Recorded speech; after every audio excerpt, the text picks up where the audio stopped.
Voy a dar la palabra entonces al maestro Rubén Ruiz, mi amigo, historiador, y que por supuesto tiene un posicionamiento interesante. Gracias por tu confianza. Muy buenos días tengan todas y todos ustedes. Es un verdadero privilegio estar en este foro. Agradezco por ello a los organizadores. Sí quisiera yo señalar que aunque Bernardo tuvo la enorme gentileza de ubicarme en una mesa de liderazgos religiosos, yo no me considero un liderazgo religioso. Me considero un hombre de fe que fue educado dentro de los valores y los términos de una de las iglesias evangélicas mexicanas históricas, podríamos denominarlo así, que surgió desde el último cuarto del siglo XIX y que entonces conoce, entiende y puede expresar algunos de los elementos que dentro de esa comunidad permean a una enorme cantidad de mexicanos.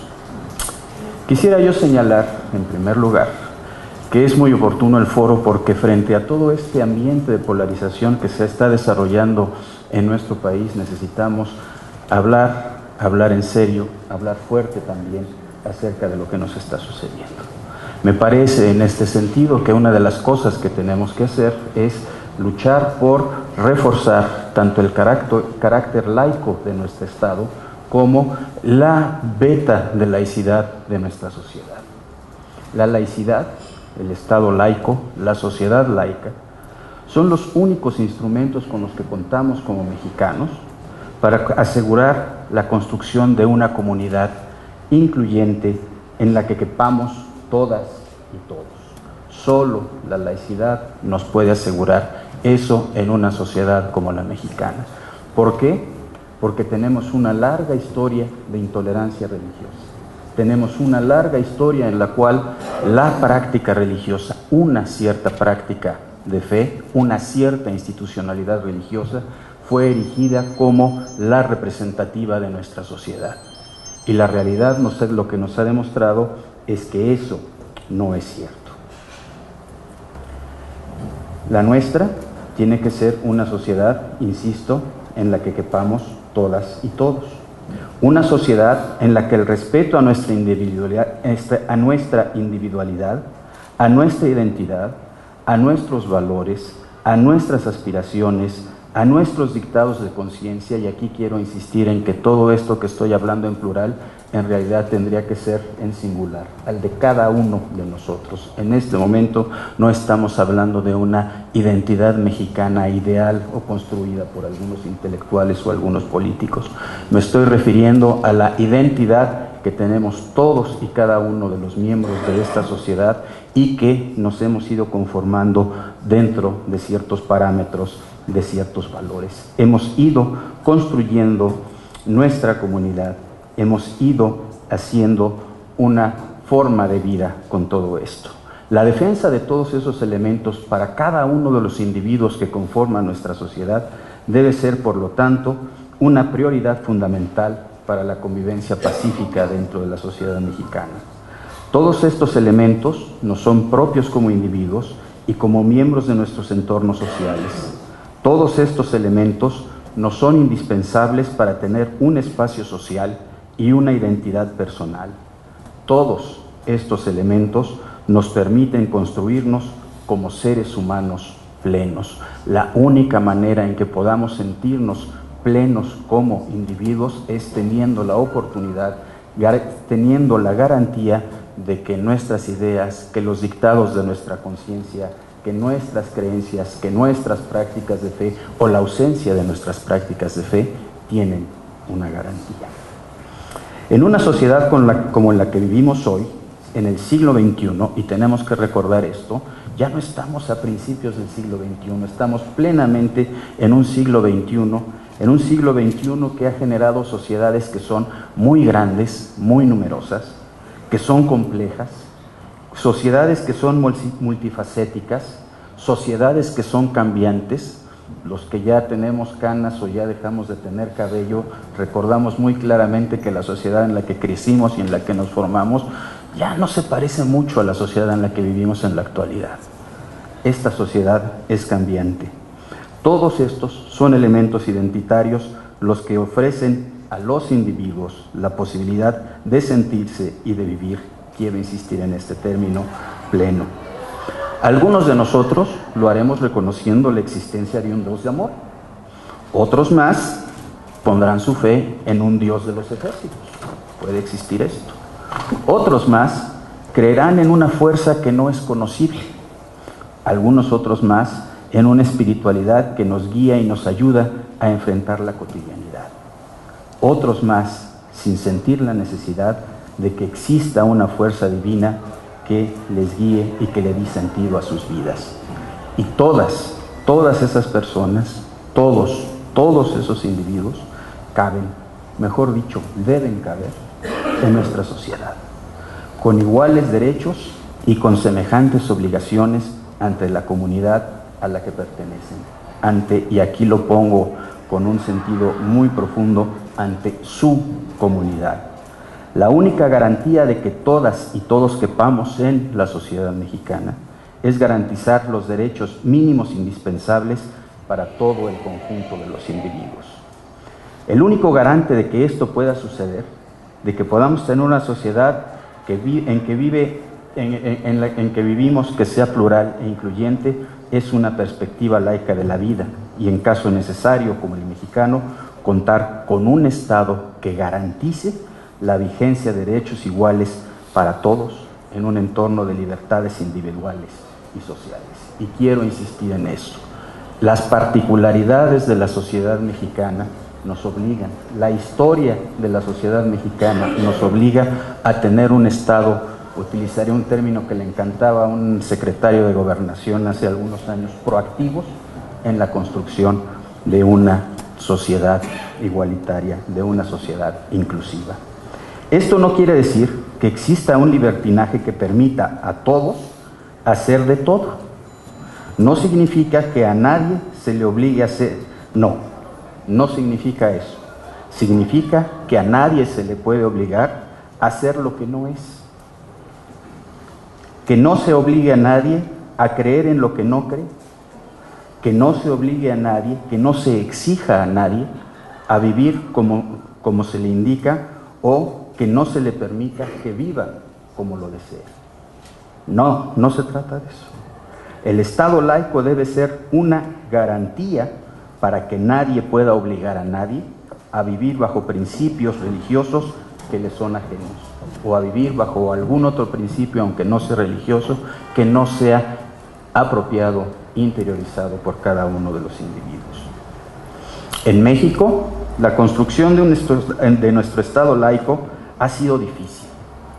Ha costado sangre, ha costado esfuerzo, ha costado lágrimas y también muchos años de trabajo consciente de una parte muy importante de la sociedad mexicana. Con las reacciones que hemos visto ante las iniciativas presidenciales, nos damos cuenta que todavía tenemos mucho camino por recorrer. Es mi deseo que este recorrido sea con esfuerzo y paciencia, sí, pero que no lo sea ni con sangre ni con lágrimas como lo fue en el siglo XIX mexicano. La iniciativa presidencial, me parece, gira sobre dos ejes esenciales construidos ya en nuestro más que secular camino en la construcción de una sociedad laica. Uno de estos ejes es el reconocimiento de derechos, libertades y libertades individuales, reconocimiento a los iguales, reconocimiento a seres esencialmente iguales, los miembros de nuestra sociedad. Este es un principio rector en la construcción de nuestras instituciones políticas, justamente uno de los elementos centrales de las leyes de reforma que se pasaron allá entre 1859 y 1860, señalaba esto como un principio fundamental. Nuestras leyes tienen que garantizar la existencia de individuos con iguales derechos e iguales obligaciones ante la sociedad. Son esas instituciones las que defendieron con su sangre y su esfuerzo, su esfuerzo y en muchos casos su vida, próceres como aquellos que ahora quieren olvidar algunos, Benito Juárez y Melchor Ocampo. El otro eje sobre el que gira esto es la conceptualización del matrimonio como un contrato civil, ya le dijo muy bien Eliezer, ¿verdad?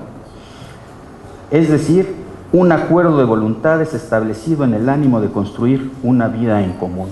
Eso, desde las leyes de reforma, también quedó establecido. El matrimonio solo es para el Estado mexicano un contrato civil, un acuerdo de voluntades entre dos personas que quieren construir una vida en conjunto.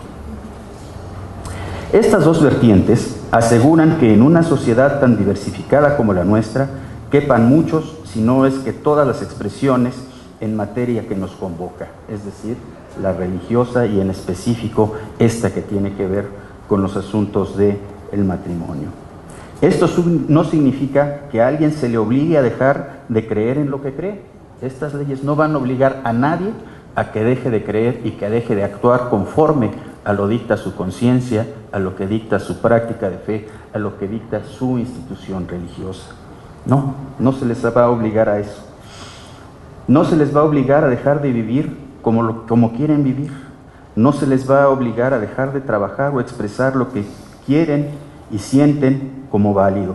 Significa que todos, que otros más, aparte de uno mismo, pueden tener la misma libertad de hacer lo que nosotros estamos haciendo. Y aquí hay un elemento que es sumamente importante. En la medida en que estamos respetando el derecho de los otros a vivir de acuerdo con los dictados de su conciencia, estamos asegurando nuestro propio derecho para poder ejercerlo. En la medida en que cuestionamos ese derecho en otros, estamos cuestionando y poniendo las bases para eliminar nuestro propio derecho.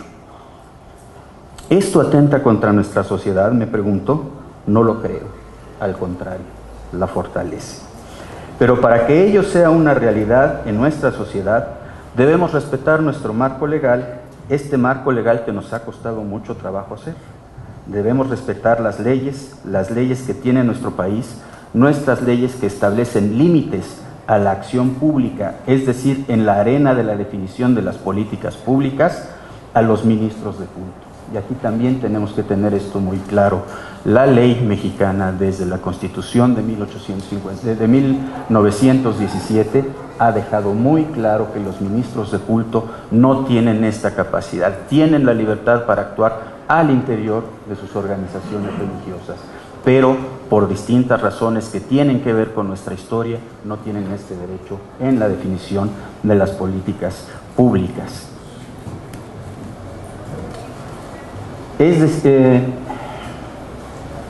Es decir, debemos respetar, tal como lo señala el apóstol Pablo para los cristianos, la obediencia a la legislación y a las autoridades que nos hemos dado democráticamente. Eso es enseñanza bíblica. No entendiendo estas leyes como una violación a los derechos propios, sino como un límite definido por nuestra experiencia histórica y por nuestra legislación, que es producto de esa experiencia. Y me gustaría cerrar recordando a aquel ministro metodista, masón él, que era uno de los intelectuales orgánicos del metodismo en 1917, 16-17, cuando se estaba construyendo la Constitución que nos sigue rigiendo a pesar de todos sus cambios actuales. Cuando fueron algunos compañeros pastores y le dijeron: oiga, maneje usted, utilice usted los contactos que tiene con esos políticos que están haciendo la Constitución. Y él les dijo: miren, no, eso no tiene sentido. Si vamos con ellos, ¿saben qué es lo que van a hacer? Nos van a decir: la ley estará escrita, pero ustedes le pueden dar la vuelta y pueden desobedecerla, y no podremos imponerla sobre ustedes. No, lo que tenemos que hacer es respetar la ley, luchar por cambiarla en los ámbitos legislativos para poder construir una realidad que nos es ajena, que nos es agresiva en este momento, y trabajar en la construcción de un Estado de Derecho. Esto lo dijo en 1917, cuando estaba cerrando la Revolución Mexicana. Y con esto cierro. Muchas gracias. El maestro Rubén Ruiz nos recuerda las características históricas de esta sociedad laica, que hay que recordar, ha ayudado a que minorías en el siglo XIX y en el XX hayan florecido, crecido en un ambiente, pues si bien no tan propicio, porque es evidente las intolerancias y las represiones, pero por lo menos en un ámbito jurídico que posibilitó que este país sea por lo menos ahora reconocido como una nación, una república laica con una diversidad religiosa.